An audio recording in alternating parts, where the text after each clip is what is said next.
We have a few seconds left, Lalit Sure. and Komal. All set.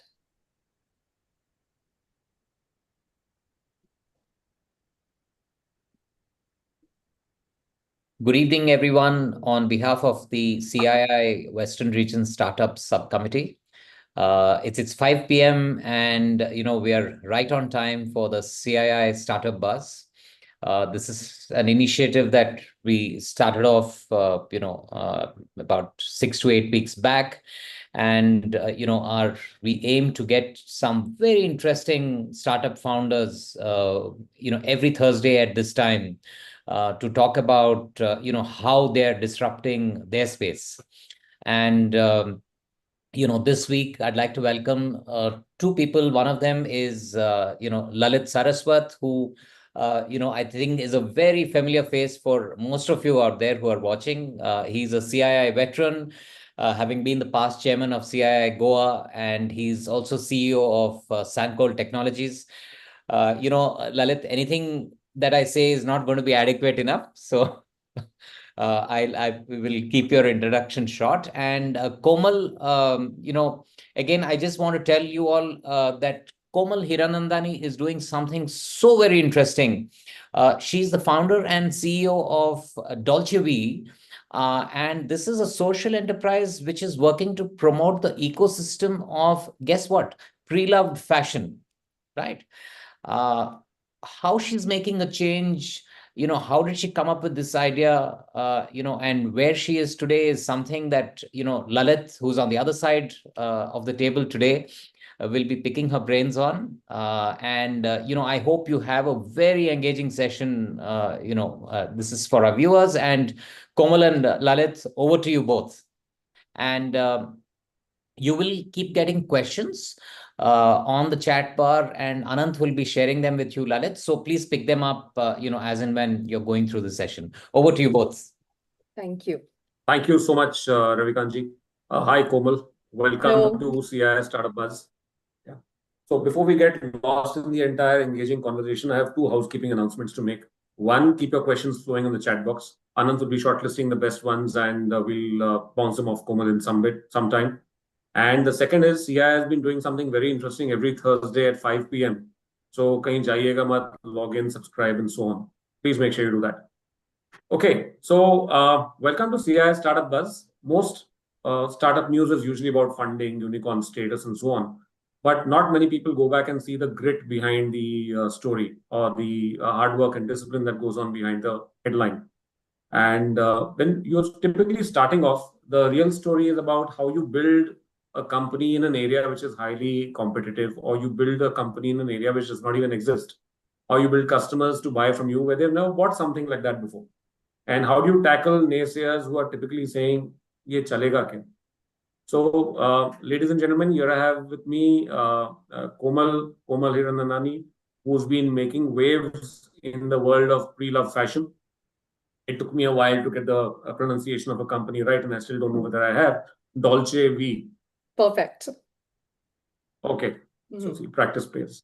So, so she has been pioneering this platform for pre-love fashion. And under her leadership, she has launched India's first clothing environmental footprint calculator.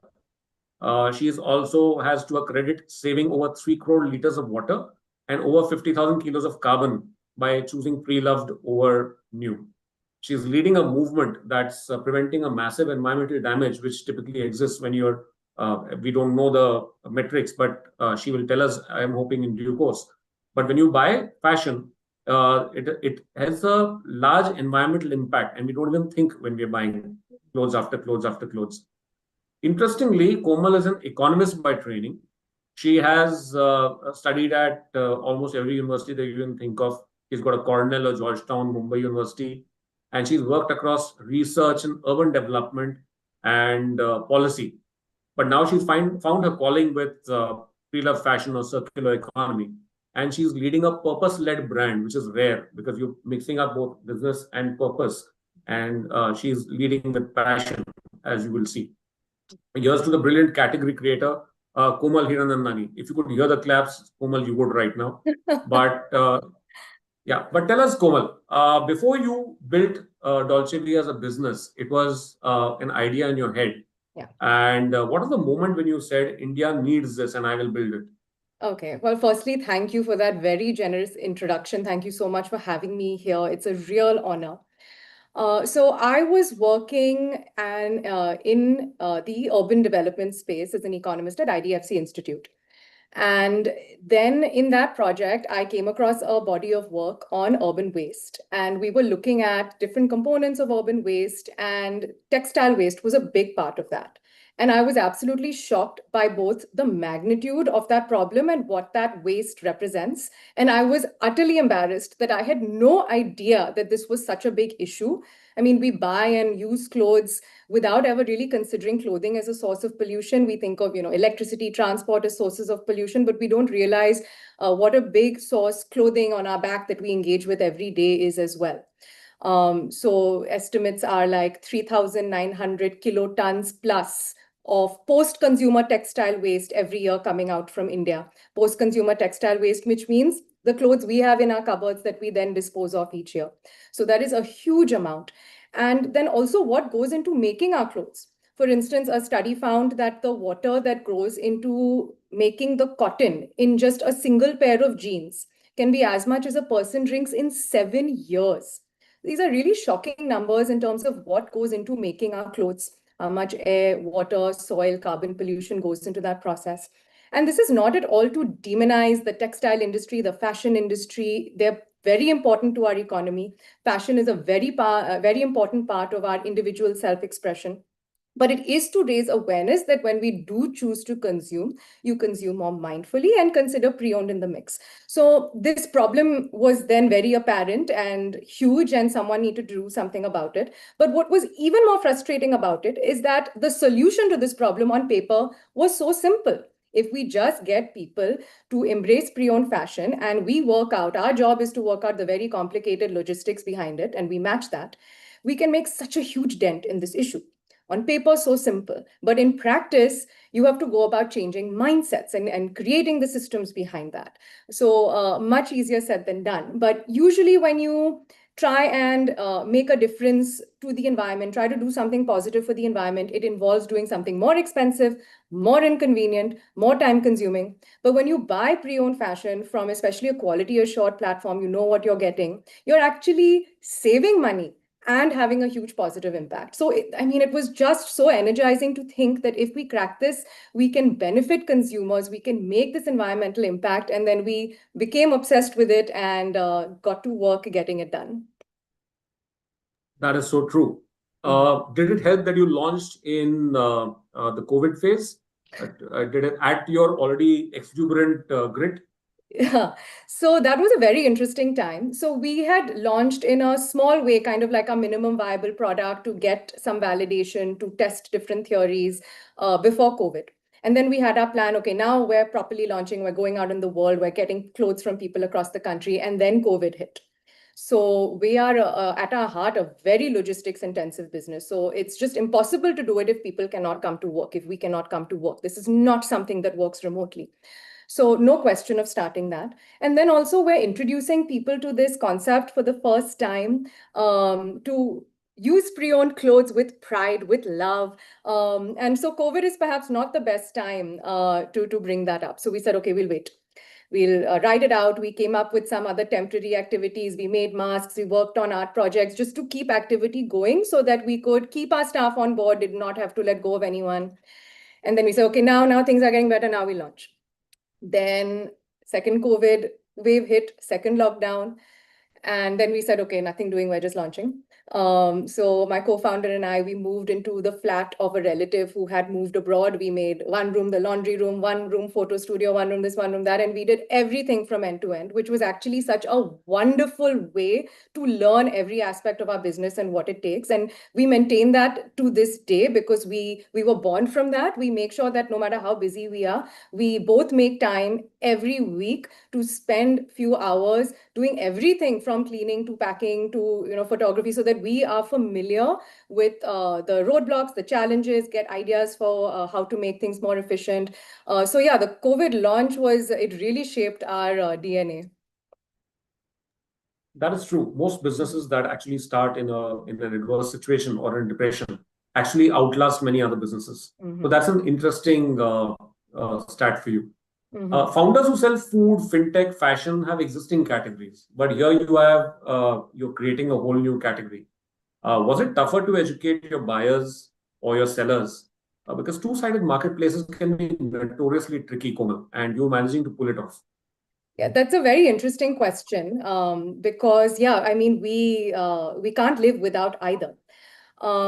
In a normal business, the thing that you can control is your supply, right? You order more, you get more produced. What you can't control is how many will people buy, how quickly will they buy. In this, our journey starts with our sourcing from sellers. Now, how do we work? Individuals like you and me from across India, we all have things in our closets that are in great condition, but we're just not using anymore. So we take them from you, do the quality checks, make sure they're sale worthy, put it up for sale, buyers across India and the world shop vintage and thrift finds from us. So if we don't have sellers sending us good stuff in the first place, we don't have anything to build on. So for our focus and our energy definitely goes more on the seller side, especially because in our case, we're like a B2C platform, because the seller is like someone like you and me. We're putting it up and a buyer is buying it. But the seller is not a business. It is also a consumer. So it's more like C2C. So the seller has the expectations of a customer, but there are very important things that we need to communicate to them. This is not like a quick and easy 2-minute transaction. We get a lot of pressure from our sellers and even from our advisors to make our selling process much quicker and make our information more bite-sized. And it's very hard to stand up to conventional wisdom and say, no, I'm going to make my selling process more complicated, because we don't just want sellers. We want happy sellers. It's very easy for us to just overhaul our selling process, reduce the time that it takes to sign up, not focus as much on communicating what we need to communicate, and then we will get an explosion in the number of sellers. And it will make for a wonderful vanity metric. But they won't know important things that we need to communicate to them, such as how do we calculate your payout? By what date is the payout due to you? What happens if something is not sellable? I mean, after a certain extent, you cannot condense this information. You have to make sure that you only accept pieces from sellers who have shown their recorded explicit consent to all of this. So in that sense, every industry, I'm sure, has things that make it different and things where sometimes you need to stand against conventional wisdom. Everyone says, oh, frictionless, frictionless. We have actually deliberately introduced friction into some of our selling processes, because not only does that then make sure that the seller knows what they're getting into, but it also allows us to communicate very strategic incentives that we have designed into our selling process. For example, if people send us a whole bunch of things that are not sellable and they're just taking a chance, it's stained, it's torn, and then we'll see what they can figure out, that really affects our business model. That really adversely affects our unit economics. So for the sake of us and for the sake of our sellers, we have to actually introduce friction into the process and make sure that we communicate. And we've done a lot of trial and error, and there are a lot of big successes we've had on this front. For example, when we started, 30% of the pieces that we received were sellable. Within 3 years, we flipped this. Today, only 30% of the pieces we receive are not sellable. And there's been a lot of hard work, a lot of active feedback solicitation, trying out, when is a audiovisual means more effective? What's the right time to follow up? What's the right time to send a reminder? But it's good to see improvement on this front. So at this point, I'll take an audience question which has come in. How do you strike a balance between educating the market, which you seem to be doing fantastically well, and scaling your business? So for us, it's not been, at least in our particular case, that's not been the conflict that, oh, we can't educate at the same time that we scale, because all our communications, they're all, we have a very automated process, and it's great to see even people from, kind of rural areas are connecting online and engaging with our communications and able to sell. What's been more pertinent for us while we scale is managing quality control, because that is really the heart and soul of what we do. And the standard we hold ourselves to is we are the world's best quality control team. And there's a lot of training, retraining, interesting gamification of training to keep people engaged, to keep people learning, that goes behind that. So that's what we've been focusing on more. That is true, because for pre-owned products, the trust would be the currency. And around that, if you have a strong quality control process, only then can you create trust at scale. So that is fantastically said, Komal. Purpose is powerful, but it doesn't pay the bills unless you build it right? So how do you balance idealism of impact and the discipline of balancing and building a brand that lasts? Yeah, it's a very interesting question. The immediate thought that comes to mind is consumers face this as well. And, everyone, when we think of ourselves as consumers, we are very idealistic and, oh, I will, shop great, this, that. I mean, even if you take Shein shoppers, there was a survey done in the US that found that a vast majority of Shein shoppers said that they're willing to spend more on more environmentally conscious products. But in the moment of purchase, because fashion is an emotional decision, they are acting in a way that may not resonate with how they answer interview questions. And, of course, that's not, calling out anyone. That's just how we are as human beings. So, having purpose is great to define you, to ground you. But even in our communications to customers, they do not want to be preached at. They don't want to be hit over the head about how we have purpose and how, you're saving the world. You have to engage with them. And if you want to compete for closet share, you have to compete in a way that the big fashion brands are competing. So purpose defines you, it grounds you. But I think you have to be realistic in when you're engaging with your customer, that you need to tap into the things that will convert them into a customer. But that being said, the reason that we are here today, when many pre-owned fashion companies, very well-resourced pre-owned fashion companies, have not stuck around, is because we are very grounded in who we are. We don't make compromises on, for example, our sourcing. The word thrift in India, it's become quite a peculiar thing, that it doesn't have the meaning that it does in a lot of the rest of the world. And for most people, thrift equals pre-owned. But a lot of thrift stores, they also sell things that are just sourced from the wholesale market, from street side markets, buy on Myntra on end of season sale, sell at a markup.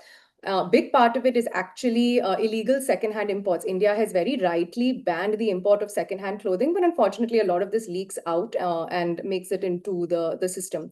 Now, look, of course, every shop is completely free to source however they choose. But if a customer is buying thrift, thinking that they are making a more sustainable choice because in their head they think they're buying pre-owned, that's a problem.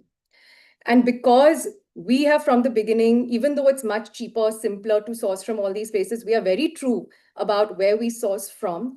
Because of that purpose, we have been able to build and retain and grow a community. Today, our repeat customer rate is 70%. That is crazy. And, initially we never believed it. We kept thinking that we've calculated this wrong and kept manually rechecking it. But the customers keep coming back because we are at our heart purpose driven, and around that, a community can truly coalesce.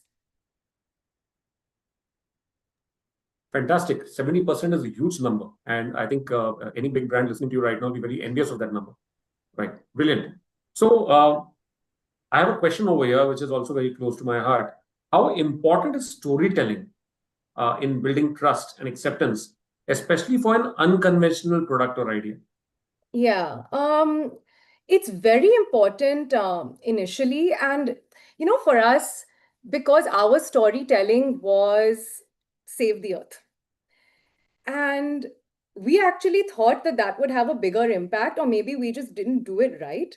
But we've actually reduced a little bit of our emphasis on storytelling, because we found that sometimes what resonates with the customer is bite-sized information that is less conducive to stories. Of course, it is still a big part of our communication, but I think we overestimated, in fact, its impact early on. What has been more effective that we have found is, and in this sense, I think India has been so lucky that most of our absolute biggest cultural and fashion icons, Bollywood celebrities, cricketers, tennis stars, biggest fashion influencers, they have all so generously used their voice, their social media space to very publicly, repeatedly promote the concept of pre-owned fashion. And that has positioned it in the aspirational connotation that it deserves to be seen. And I think that has been much more effective. And I genuinely don't think that we would have had such broad acceptance across demographies if our cultural icons hadn't taken this cause up so forcefully. Right. Great.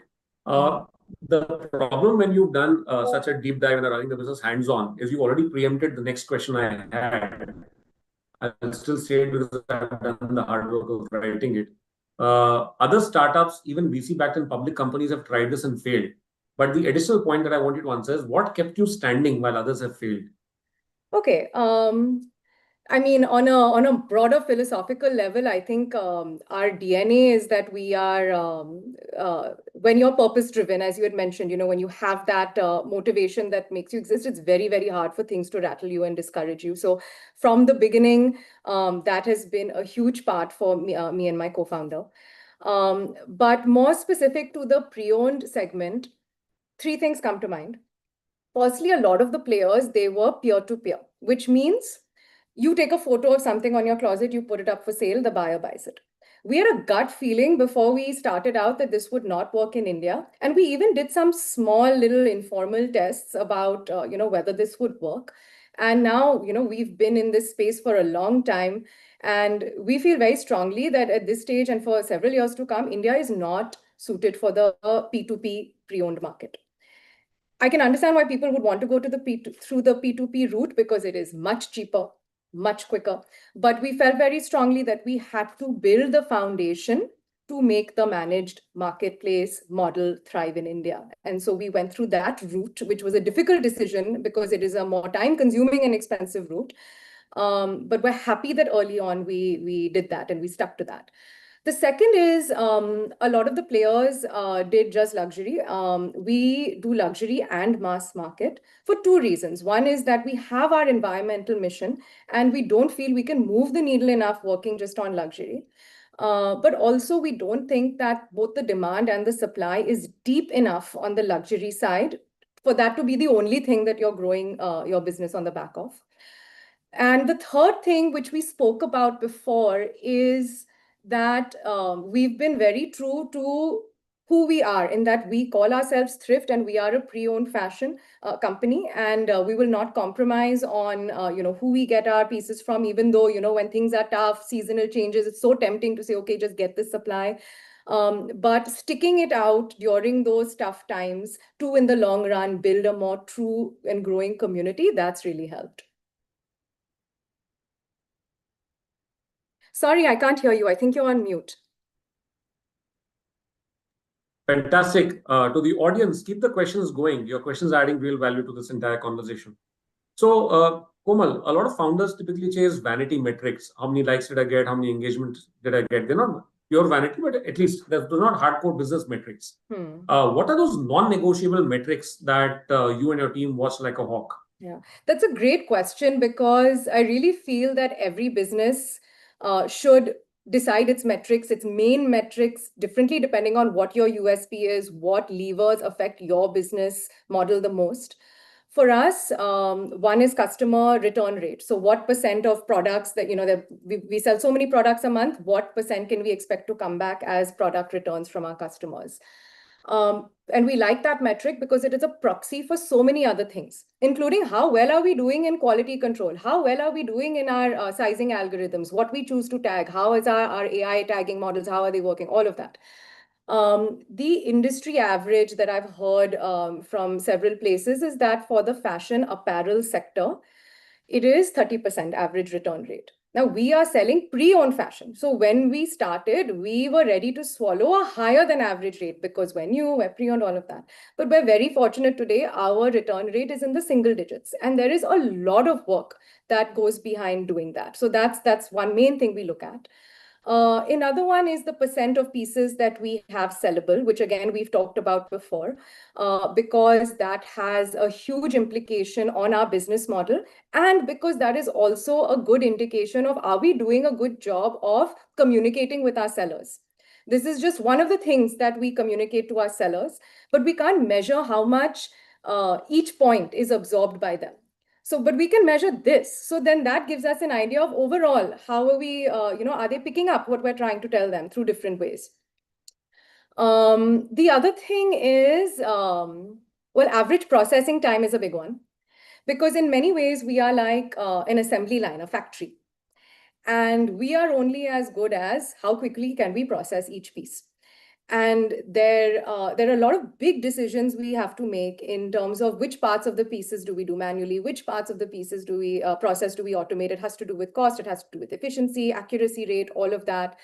But it's to the extent that we even consider a 20-second average reduction time in processing time. We consider even that much something to celebrate. So that is how finely we measure that. Right. I have another question online that says that how do you create visibility when your category doesn't fully exist yet? When you're selling an outcome and not just a product? Yeah.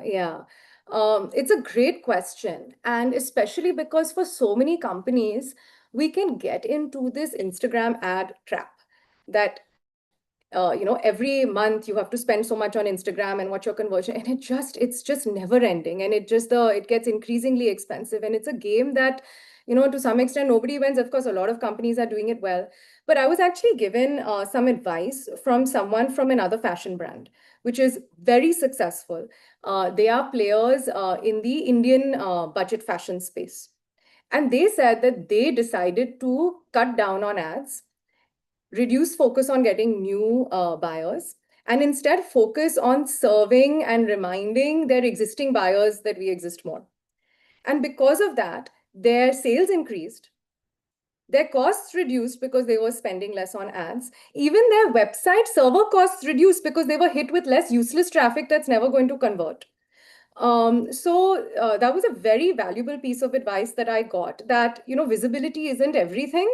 It's more about being much more focused about who you want to reach and convert. And the best thing you can do for visibility is to serve your customers well. And then through that word of mouth, you will get the best outreach that, no Instagram ad can pay for. Funding buys you headlines, and discipline, like the one you're talking about, builds businesses. So in a country obsessed with Naya Kapda, you've created a demand for pre-love fashion. When did you start seeing consumers changing their mindsets? They must have had perception issues, hygiene, quality. Yeah. How did you solve them? Yeah, so it's an interesting question. So at the get-go, the youth, they were already ready. They took no convincing. They were ready to pounce at it. And then you always have your core segment of people who care a lot about the planet, who are less bogged down by stigma. Actually, it was the segment of population that travels abroad, travels to Europe. There they have a wonderful, thriving culture of vintage, of thrift. And so they were very ready to embrace that in India. They just needed to see that it was done from someone who takes quality control seriously, who they can trust. So that really helped. As I mentioned, the fact that so many cultural icons put themselves out there in support of that cause, that really helped. We've also been really heartened to see that when we started, we had a very fixed idea in our head. This is what our average buyer would look like. This is what our average seller would look like. They look very different from each other. But we've been so pleasantly surprised to see the mix of people that both buy and sell. And different people for different reasons. For instance, on the buyer side, some really appreciate the fact that it's more budget. Some really love that it is more sustainable. So whether you're buying from a luxury high-rise in a metropolis or whether you're buying from a small town hostel, it's very appealing and exciting to you. And people love that they are buying and selling, across these very, very varied demographies. So that's been fun to see.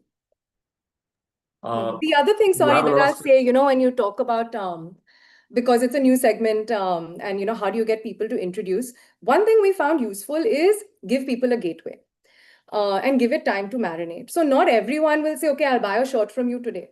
But they'll say, I'll buy a purse, I'll buy a pair of earrings, I'll buy a dupatta. That somehow feels like, okay, I'm trying it out. And then they buy from us once, twice, three times. After that, there's no looking back. They're buying everything. fantastic. You have a wonderful website, and I had to take special help in pronouncing it right. And I thankfully had somebody special enough helping me, Dolce Vee. You have celebrities also on your website. That is amazing. How did you manage that? I mean, honestly, full credit goes to them. When we started, we knew that if this enters the market with kind of a negative connotation, the wrong connotation, it can really damage how pre-owned is looked at, and it can set this market back a generation. We can't afford to wait that long. So when we started, we thought it would be really useful if people like this would sell from their closets. And we had no idea if they would agree. And it took time. And it was difficult to, find someone's uncle's, chacha's, driver's nephew to, find some, agent to make a pitch. But once we were able to make our pitch, they got it. And the biggest thing is that it is a genuine problem that we are solving, not just for the celebrities, but for everyone.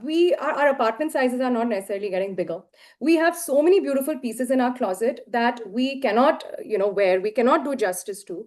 We're seeing them getting spoiled in our closets. People think, you can hoard it and last forever. Clothes do not last forever. Natural fibers like silk crack. The clasps, your claws holding your studs, they get rusted, stain, you get moth-eaten, you get fungus, mold, all of that. They don't last. And in fact, COVID was a big factor in this. People sat at home, looked at all the stuff they have, and it changed their mentality to live light, make room for what you love, and circle it through. High heels, my gosh, women sat at home after COVID lockdown, not wearing heels, remembering what it feels like to be comfortable. And then after COVID, we got influx of high heels from across the country. So it is because it's a genuine issue that people are solving, because people want their clothes to go to someone who appreciates and values their style, values the brand, and full credit to them. They didn't have to do this. And initially, for the first people who did it, it was a risk. They didn't need to. But just full credit to them for having that spirit, believing in the cause and taking it on.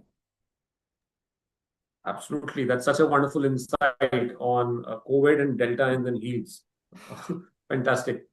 So what is the one myth or resistance that has taken you forever to break, and maybe it still exists and completely surprises you that it still exists as far as your business is concerned? Well, on the consumer side of things, one thing that people believe is that we can't cut across different kinds of sellers. Like our suppliers will only be a certain kind of person. But today we get things from people from places like Vinjamur, which are rural areas. And if you look at the journey of how pre-owned fashion has moved in India, so we used to, way back before the British, there were these groups of traveling tradespeople who would go to villages when towns were coming up, and they would exchange. They would ask people in villages for their old clothing items, and instead they would give them like metal pots, utensils, because every village was not big enough to support a local tradesperson. So that was valuable to them at the time. And people in cities really appreciated the rural wardrobes, the trousseaux, the kind of embroideries that they did. And then a Rajkumar movie came around that showed a lot of Kutch embroidery, and that really boosted the demand in urban areas for rural pre-owned items. Then something happened, and that equation flipped. From urban areas, our pre-owned closets, they started going to villages, which still happens today. So for instance, outside Tadobad, there's a village. In their weekly stall, they have secondhand clothes, which the farmers want to wear, because when they go to do their kheti, they want to wear something that's rough and tough, and a lot of villages now, we're learning, have this. But now through this, because we've set up the logistics around this, we've seen that reversal happening again. So now it's two ways, where people in cities are appreciating the trousseaux from rural areas, where even they, they want to monetize it. They don't have space for all of this. There are only so many occasions they can wear it. And then the people from urban areas really value it. So it's beautiful to see that exchange happening. That's so interesting, Komal. How do investors respond to the idea of circular fashion in India? And what kind of metrics or proof points have helped them take it very seriously? Sure. So it's a very new space. And I don't think for us, fortunately, when we started out, we actually thought that we would need to seek funding in a bigger way because we had certain assumptions about how long we take to achieve this, revenue and what our cost per conversion would be. And fortunately, it's been much better than we had anticipated, which has given us a longer runway without very actively seeking funding. But what I think is exciting is that technology has now moved so rapidly and things are so accessible, so cheap. I can discuss this more if you like later. That now we can really show, we can demonstrate how the unit economics can work so well once you fit technology with people perfectly. So that's a very, very exciting space for our sector. Sorry, mute. Huh. Yeah, very interesting. Sorry, I'll keep doing these goof ups. Yeah. So that's very interesting. So talking about technology, Komal, how do you see AI helping you scale? Do you worry about AI displacing some of the jobs that your people are doing, or do you see it as a tool which will help you scale? Sure.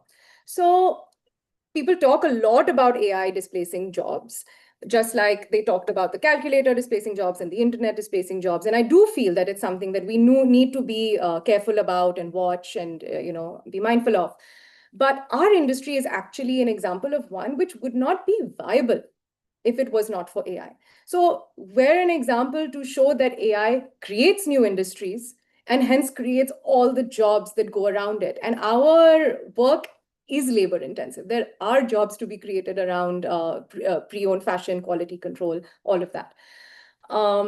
So when we started off, and it's something you have to engage in, right? Because, as the saying goes, the person who's going to replace you is not AI. It's the person who knows how to use AI. And if you as a company are not actively learning about how that technology can make your work cheaper, quicker, better, then you can be sure that your company is going to be replaced by another company that is doing this. So it's something that, of course, we have to figure out. When we started this, so because of my work in econometrics, I have some background in machine learning, which is a subset of AI. And so we knew that image recognition machine learning in particular would be a very big part of how we improve our unit economics over time. And it's so interesting because 3 years later, we are already at the point where now LLMs are here and they are doing what image recognition ML could do cheaper and quicker. That in some contexts, already that image recognition, that ML model, that way of doing things is already considered clunky and old and worse for some things. So it's a very exciting time. It can also be scary because at a business level, you wonder when is the right time to invest, change things up, because it's very easy. Okay, I'll incorporate this, but there is a cost to incorporating it. There is a cost to training your team in how to use it properly. And so thinking about what is your return on investment period, because if it's too long, by the time you're halfway through that period, there's already going to be another technology. You're like, oh, if I just waited, then I could have done this. But that doesn't mean that you just wait and then you don't do anything. So educating ourselves, and people are very intimidated by AI. How does this work? There are amazing free or nominally paid online resources that can explain this to anyone. And it is so important to educate ourselves so that we're not intimidated by it. We can, and honestly, it also helps you negotiate. If you don't understand the technology and someone is charging you for X, you can engage with them, understand why, understand where it's valid, understand where you have breathing room to beat them down on the price, where you can work together better long term. So educating ourselves to make more informed decisions about when we should make that switch and how much we should pay for it, that's really useful. That is very well put, Komal. I thought I was talking to an economist who's done multiple degrees, but you've also done machine learning. You don't Just a cease to bit. amaze me. Hmm. Yeah, that bit is more than a bite of many other people. So, what systems or tools did you initially use to manage inventory, quality checks, logistics? That's a question Yeah. that I have.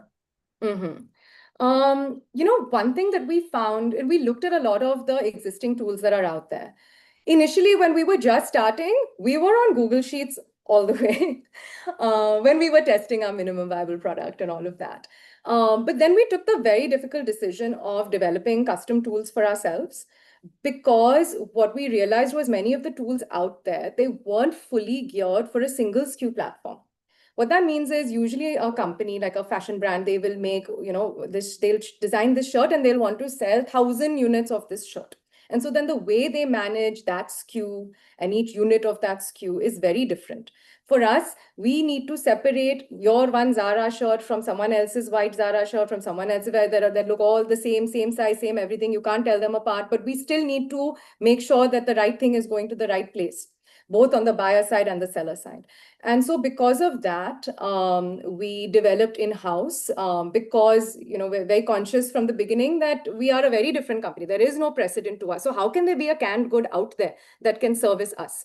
So we have wonderful tech partners that we've worked with for years, and developing that mutual respect and relationship of good faith, rather than vendors that work with you and people who come in and out of your work, has been so important to enable us to do that. Komal.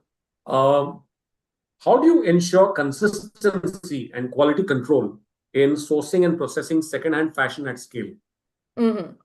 So sourcing and processing are very different, and each of them is a huge animal. So for sourcing, there is less control that we have, because every closet is different. And because we're a social enterprise, we will never tell you, oh, you are not a stylish enough person, and so I will not take your clothes. It's not our job. Our job is to see, is something in sellable condition, and then matching it with the person who also likes and values that piece.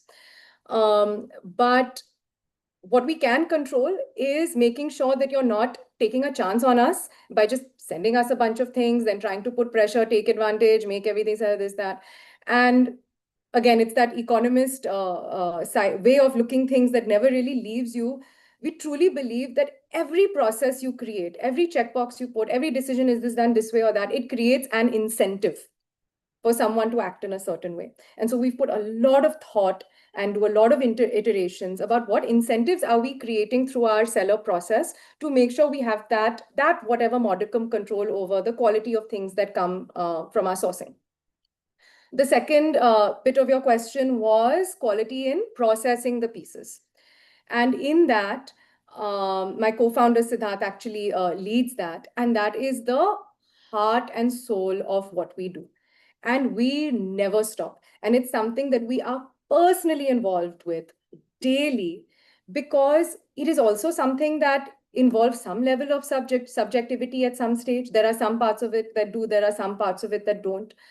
And so it's so important for that team communication to be on the same page. I mean, a stupid example that comes to mind is we changed the layout of how the team sits in a line versus facing each other. And we found that made so much of a difference in terms of standardizing what people consider to be acceptable. And there are things that we did to encourage that dialogue. Now we have more automated processes also to identify where looking at average rates, this, that, where we know that a certain supplier may be veering towards a different standard, catch that early. Also, one thing that's really helped us is gamification. The team, our quality control team, I mean, they are our everything. And we want to make this fun for them. And it's like what Duolingo has done for language. We try to take inspiration from that. How can we, because it's never a training and then you're done. There's always constant retraining. So the gamification of that retraining has been really helpful also for us to improve our quality control. Great. How how do you know it's time to introduce a new sub-product or a new format while staying focused on the first product? Yeah. What have been the signals that you've been looking for? In fact, I've learned that we should do the opposite of that, because one of the biggest mistakes that I made early on was introducing a sub product, which now we are not focusing much on anymore. And there was a logic to that. So we worked a bit and still work a bit with upcycled products from the clothing, from fashion waste materials. So you're still, you're engaging in that same circular economy concept. And one of the reasons I was excited by it is that we cannot control our supply. We cannot respond to trends, what's doing well, what's doing not. By having this line, I thought that we are building some safety into our business and allowing us a vertical where we do have control over that particular lever. But it took our focus away. And there may be something where you feel like, okay, this part is on autopilot and I have some, time in my day and I can move to that.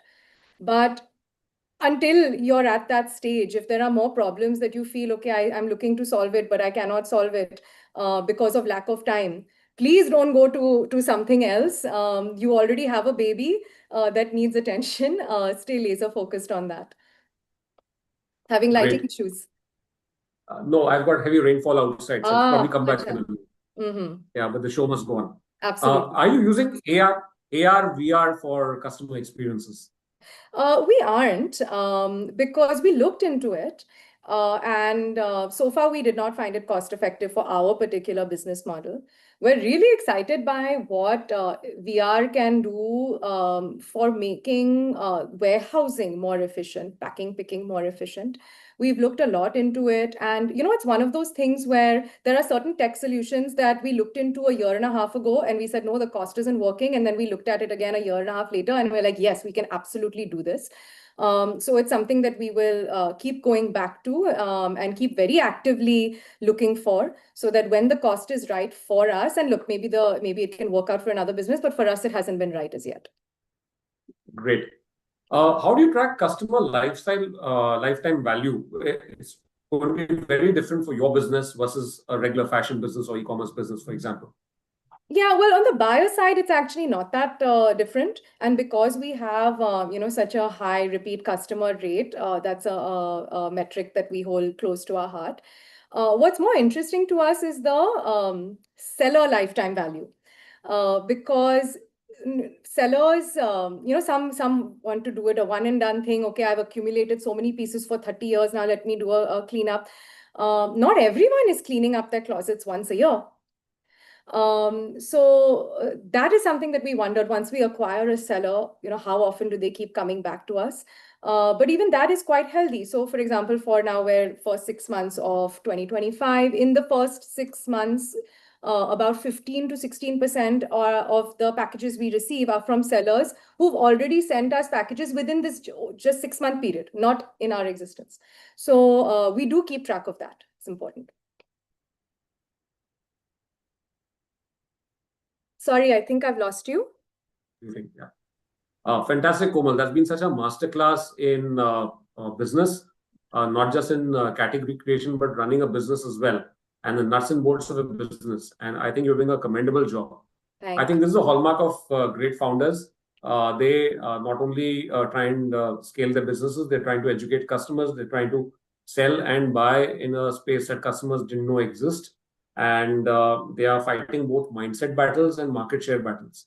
I think it's commendable. You've picked on too many battles at the same time, and you're gritty, resilient, and still standing tall after I don't know how many rounds. But I think what one key lesson over here for me is that